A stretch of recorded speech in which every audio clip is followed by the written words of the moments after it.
বিসমিল্লাহির রহমানির রহিম। আসসালামু আলাইকুম। কি অবস্থা সকলের? আশা করি আলহামদুলিল্লাহ আপনারা অনেক ভালো আছেন। আমি আলহামদুলিল্লাহ অনেক ভালো আছি। বর্তমানে বাংলাদেশে পাবলিক বিশ্ববিদ্যালয় রয়েছে 58টা। কয়টা? 58। এটা আমার কথা না, এটা আপনি গুগলে যে সার্চ দিলে আপনি নিজেও পেয়ে যাবেন। তো 58টা বিশ্ববিদ্যালয়ের মধ্যে বিজ্ঞান ইউনিটের জন্য কমার্স এবং আর্টসের থেকে অনেক বেশি সিট রয়েছে। আপনি যদি ঢাকা বিশ্ববিদ্যালয়ের কথা চিন্তা করেন, ঢাকা বিশ্ববিদ্যালয়ে 1851টা সিট আছে এবং প্রত্যেক বছর দেখা যায় অন অ্যাভারেজ 5,000 থেকে 5,500 স্টুডেন্ট পজিশন পর্যন্ত সবাইকেই টানে। কারণ কি, ঢাকা বিশ্ববিদ্যালয় পরীক্ষা অনেক আগে হয়। দেখা যায় যে স্টুডেন্ট বুয়েটে চান্স পাবে, ও ঢাবিতে আগে পরীক্ষাতে হয়ে যায়, তখন ঢাবিতে না পড়ে বুয়েটে চলে যায়, ওয়েটিং থেকে অনেক টানে। আপনি যদি গুচ্ছের কথা চিন্তা করেন, গুচ্ছে 2020 সাল থেকে প্রথম গুচ্ছ পরীক্ষা চালু করে। সেই বছর 20টি ইউনিভার্সিটি ছিল, আস্তে আস্তে বৃদ্ধি পেতে পেতে এখন গুচ্ছে 24টা বিশ্ববিদ্যালয়। 24টা বিশ্ববিদ্যালয়ের জন্য বিজ্ঞান ইউনিটের জন্য সিট রয়েছে অন অ্যাভারেজ। প্রত্যেক বছরই তো ইউনিভার্সিটিগুলো অ্যাড হচ্ছে, ফ্যাকাল্টি নতুন যুক্ত হচ্ছে, নতুন সিট বাড়তেছে। দেখা যায় 13,000 প্লাস সিট রয়েছে। এগ্রির কথা যদি চিন্তা করেন, এগ্রিতে আছে 3500 প্লাস। হ্যাঁ, এইভাবে তো অ্যাপ্রোপ্রিয়েট কত যে আছে এটা আমারও অজানা। তারপর আমি আপনাকে বলবো যে এত সিট রয়েছে আপনাদের জন্য, তো এইখানে যদি একটা সিট আপনাকে ইনশিওর করতে হয় বা নিজেকে যদি আপনি পাবলিকিয়ান বলে দাবি করতে চান যে হ্যাঁ আমি পাবলিকিয়ান, ঠিক আছে, এখন বলতে পারেন ভাই পাবলিকান আর যে ন্যাশনাল পড়ে তার ভিতরে কোনো পার্থক্য আছে? কোনোই পার্থক্য নেই, জাস্ট অল্প কিছু পার্থক্য আছে। পার্থক্যটা কি জানেন? আপনি যখন রাস্তাতে হেঁটে যাবেন, মানুষ আপনাকে আগে যেভাবে ট্রিট করতো, আপনাকে যেভাবে রেসপেক্ট দিত, ঠিক আছে, বা আপনার পরিবারের মানুষজন আপনাকে যেভাবে দেখতো, যখন আপনি একদম পাবলিকিয়ান হবেন কিছুটা একটু তারতম্য ঘটে। বুঝতে পারছেন? এটা হচ্ছে বাস্তবতা। যখন চান্স পাবেন দেখবেন। যাই হোক, আমি আপনাকে একটু অনুপ্রেরণা যোগানোর জন্য ভিডিওটা করা। তো আমি আজকে আপনাদের দুইটা স্ট্র্যাটেজির কথা বলবো, যে এই দুইটা স্ট্র্যাটেজি একদম আমার পার্সোনাল ওপিনিয়ন, আমার নিজস্ব মতামত, যে এই দুইটা স্ট্র্যাটেজি যদি আপনি ফলো করতে পারেন বা মানতে পারেন, তাহলে আশা করি যে পাবলিকে চান্স পাওয়াটা আপনার জন্য অনেক বেশি সহজ হবে। 100% চান্স পাবেন কি পাবেন না এটা তো আমি কখনোই বলতে পারি না, কারণ আপনি কেমন স্টুডেন্ট, ভালো স্টুডেন্ট হলেও চান্স হয় না। অনেক বিষয় থাকে। পরীক্ষার হল, 1 ঘন্টার পরীক্ষার হলে অনেকে যায় মাথা আওলা ফলায় যায়, অনেক ভালো স্টুডেন্ট, হ্যাঁ, অনেক ভালো ভালো কোচিং সেন্টারে কোচিং করে, এক্সাম দেয়, ভালো রেজাল্ট, কিন্তু পরীক্ষার হল, তো হল নিয়ে অনেক বিষয় আছে। তো আমি আপনাকে বলতে পারি যে এই দুইটা স্ট্র্যাটেজি আপনি মানতে পারেন, ঠিক আছে। এটা আমার সম্পূর্ণ নিজের পার্সোনাল ওপিনিয়ন, আপনাদের সঙ্গে শেয়ার করবো। তো চলুন কথা না বলে শুরু করি যে কোন দুইটা আপনার স্ট্র্যাটেজি ফলো করলে খুব সহজে এই ইউনিটের জন্য যে কোনো একটা পাবলিক ইউনিভার্সিটিতে একটা সিট ইনশিওর করতে পারেন। তার আগে আরেকটা কথা বলি, মনে রাখবেন যে ধরেন এই যে দুনিয়াতে আপনি বাস করেন, আমি একজন মুসলিম, তো আমাকে আল্লাহ তাআলা দুনিয়াতে পাঠাইছে তার ইবাদত বন্দেগী করার জন্য, তার হুকুম আহকাম পালন করার জন্য। তো বিষয় যেটা হয়েছে যে তার হুকুম, তার ইবাদত বন্দেগী যদি আমি করি, তার দেখানো পথ, নবী রাসূলের দেখানো পথ যদি আমি মানি, তাহলে আমার জন্য একটা জিনিস ওয়েট করতে, সেটা হচ্ছে জান্নাত, তাই না? আবার আপনি যদি এইভাবে চিন্তা করেন যে আপনি আপনার কোনো একটা বন্ধুকে উপকার করলেন, দেখবেন আপনার বন্ধুও আপনাকে উপকার করবে। সচরাচর আপনি কোনো ফ্রেন্ডকে উপকার না করলে সে আপনাকে উপকার করে না। এটা হচ্ছে সহজ কথা বা আমার দেখা। আর যদি উপকার করে, এটা খুবই রেয়ার যে আপনি উপকার করেন নাই, ও উপকার করছে। তো আমি আপনাকে বলতে চাচ্ছি যে কোনো কিছু পাইতে গেলে কোনো কিছু দিতে হয়, এটা হচ্ছে আমার কথা। কোনো কিছু আপনি পাইতে চাচ্ছেন, তার মানে আপনাকে কিছু করতে হবে, কিছু না করলে আসলে পাওয়া যায় না। তো কি করতে হবে সেইটা আগে বলে তারপর স্ট্র্যাটেজির কথা বলি। সেটা হচ্ছে যে দেখেন, অ্যাডমিশন সময়টা খুবই সেন্সিটিভ একটা সময়, আমি বারবার করে বলি। অনেক স্টুডেন্ট দেখা যায়, আমাকে নিজেও, আমার একটা স্টুডেন্ট ফার্স্টে চান্স পাইছে, অনেক ভালো পজিশন, 62 প্লাস মার্ক পাইছে গুচ্ছে, বোঝেন 62 মানে। আমি কিন্তু ওকে নিজে পড়েছি, আমি কোনো চিন্তা করিনি যে ওর ভালো এত কিছু হবে গুচ্ছে।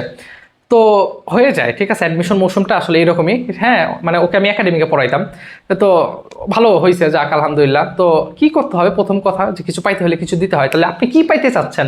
আপনি পাইতে চাচ্ছেন একটা পাবলিকিয়ান, কোন একটা ভার্সিটি, নিজেকে পাবলিকিয়ান দাবি করতে চাচ্ছেন, তাহলে আপনাকে কি দিতে হবে?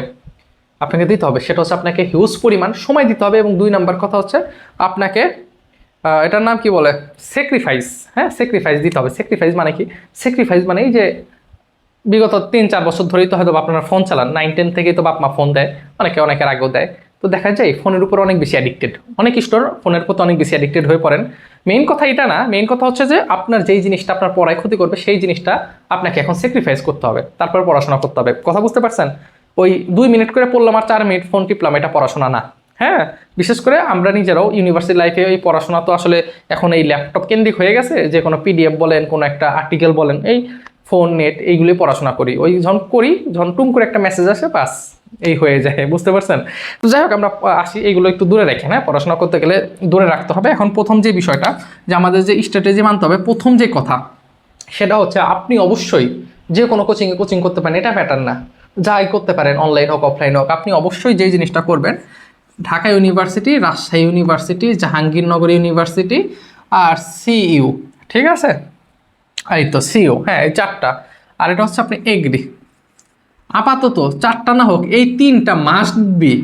ঢাকা ইউনিভার্সিটি, রাজশাহী ইউনিভার্সিটি এবং জেইউ মানে জাহাঙ্গীরনগর ইউনিভার্সিটির এই 3টার প্রশ্ন ব্যাংক আপনি কিনবেন। আমার কথা আমি আবার বলতেছি যে আপনি নতুন করে কিনবেন।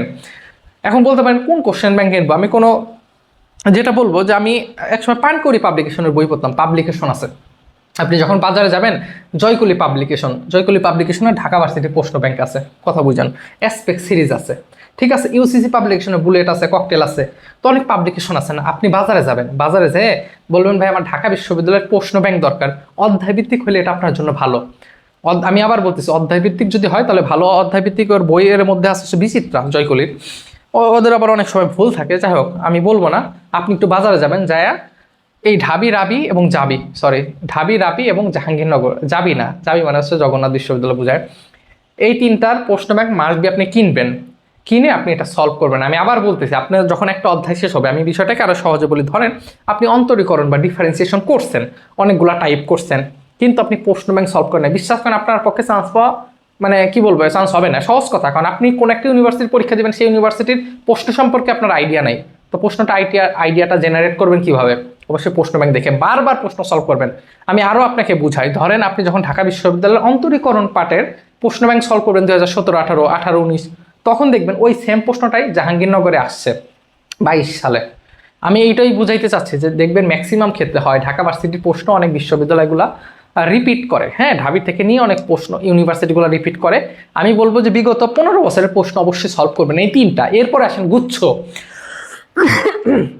দুঃখিত, গুচ্ছর যে বিষয়টা আছে জিএসটি, হ্যাঁ এই গুচ্ছ তো আপনাদের প্রত্যেক বছর বললামই, আপনাদের ইউনিভার্সিটিগুলো বাড়াচ্ছে, ইউনিভার্সিটি বাড়াইলে এক একটা ইউনিভার্সিটির নতুন নতুন ফ্যাকাল্টি হয়, নতুন ডিপার্টমেন্ট, ওই যে বলেন যাই বলেন না কেন কি কথা। গুচ্ছ বিশ্ববিদ্যালয় 2020 সাল থেকে শুরু করে, আপনারা যারা এবার এইচএসসি 24-এ পরীক্ষা দিবেন, আপনারা 5ম নাম্বার ব্যাচ, 20, 21, 22, 23, আপনারা 24-এ 5ম নাম্বার ব্যাচ পরীক্ষা দিবেন। তো দেখা গেছে একবার জগন্নাথ ভার্সিটি করছে, একবার সাস্ট করছে, লাস্টবার যশোর করলো, মানে এইচএসসি 23 ব্যাচের যশোর করছিল, যশোর বিজ্ঞান প্রযুক্তি। তো আমি বলবো যে আপনার গুচ্ছের প্রশ্ন ব্যাংকটা সলভ করতে হবে। এখন প্রশ্ন হলো গুচ্ছের আবার প্রশ্ন ব্যাংক কিসের? আপনারা আমি আবার বলি একটু বুঝছেন কথাটা, ভিডিওটা শেষ পর্যন্ত দেখেন। তার আগে আরেকটা কথা বলি, এই পর্যন্ত যদি ভিডিওটা দেখে থাকেন আমি আমার হোয়াটসঅ্যাপ নাম্বার দিয়ে দিব, কোনো সমস্যা হলে আমার সঙ্গে যোগাযোগ করবেন। এই ভিডিওটা পারলে একটু লাইক দিবেন, হ্যাঁ ভিডিওটা লাইক দিলে এই ভিডিওটা আপনার কোনো একটা ফ্রেন্ডের কাছে পৌঁছাবে, রিচ করে লাইক দিলে, এবং প্রয়োজনে যে কোনো সমস্যা আমার হোয়াটসঅ্যাপ নাম্বার একটু পর দিব।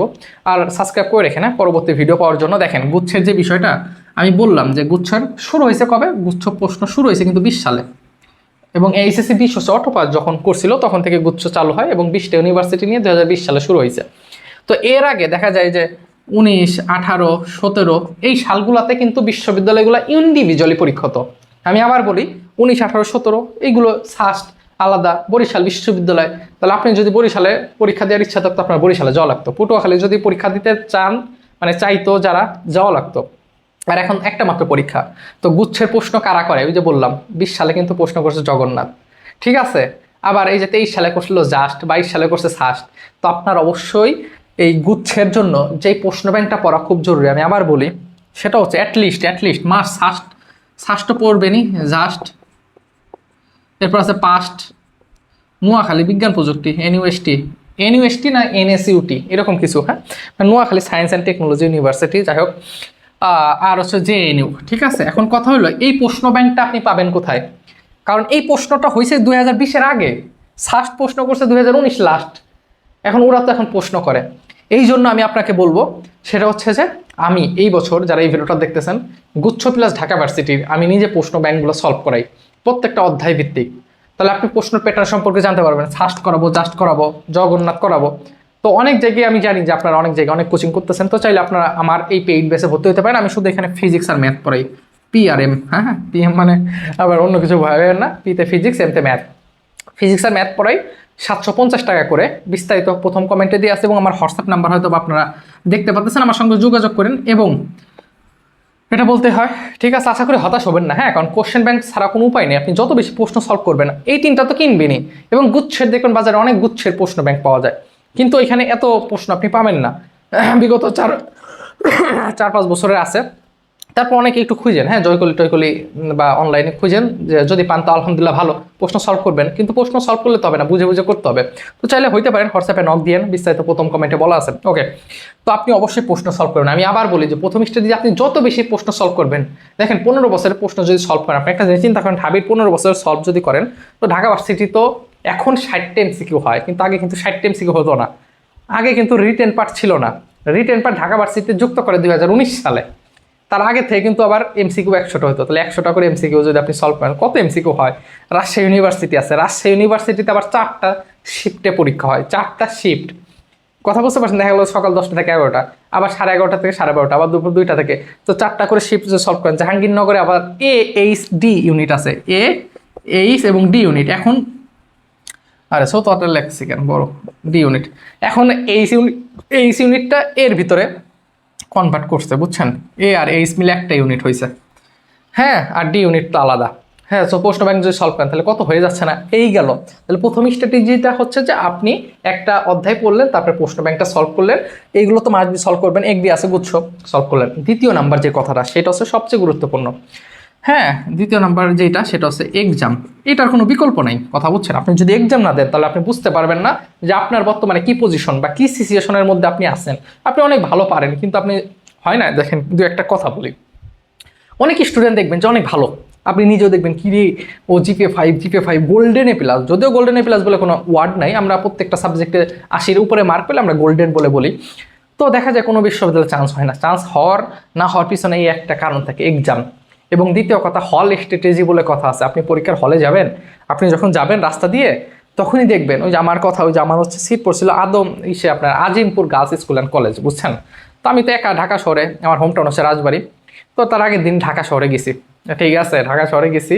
তো বাসে করে যাচ্ছি, ওই দিক দিয়ে হচ্ছে আপনার নীলক্ষেত, হ্যাঁ নীলক্ষেতের সামনে দিয়ে, নীলক্ষেত না সরি, ধানমন্ডি হয়ে ঢাকা কলেজের সামনে দিয়ে, নিউ মার্কেট সামনে, ইডেনের সামনে দিয়ে হচ্ছে আজিমপুর, ওইখানে হচ্ছে আমার পরীক্ষা। তো আমি যখন যাচ্ছি তো ঢাকা ভার্সিটিতে পরীক্ষা যখন হয়, তখন তার অনলি ঢাকা ভার্সিটি হয় না, ঢাকা ভার্সিটি এবং এর আশেপাশে যে স্কুল কলেজ থাকে এখানে হয়।